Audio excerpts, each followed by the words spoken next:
喺呢條片出嘅時候，響世界某啲地方可能已經過完年宵啦。但係唔緊要，我哋今次講嘅就係信徒應唔應該慶祝傳統節日啦。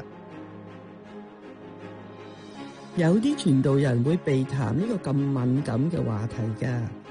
我亦響出片前祈過禱，得到神嘅允許，先至開始製作㗎。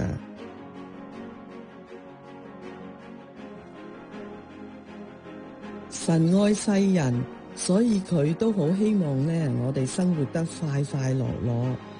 我哋去慶祝傳統節日，好似元宵、中秋、端午等等，享受下傳統美食，係冇問題嘅。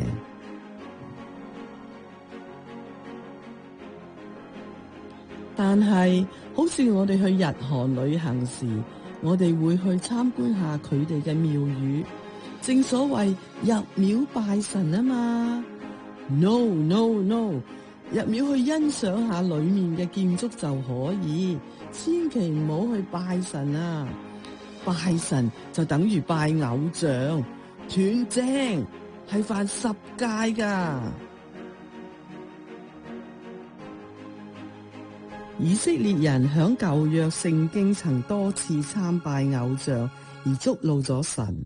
雖然神最終都寬恕咗佢哋，唉，好似佢哋咁敬酒唔飲，飲罰酒，咁又何必呢？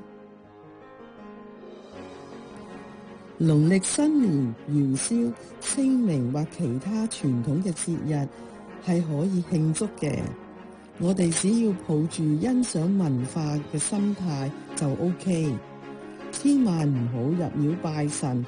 咁就得啦。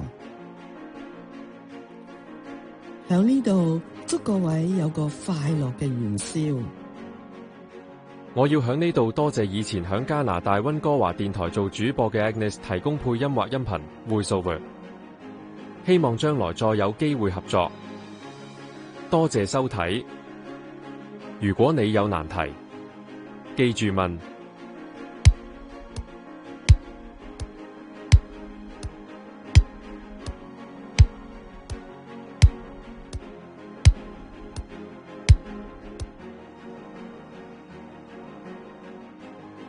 有緣就下次見啦。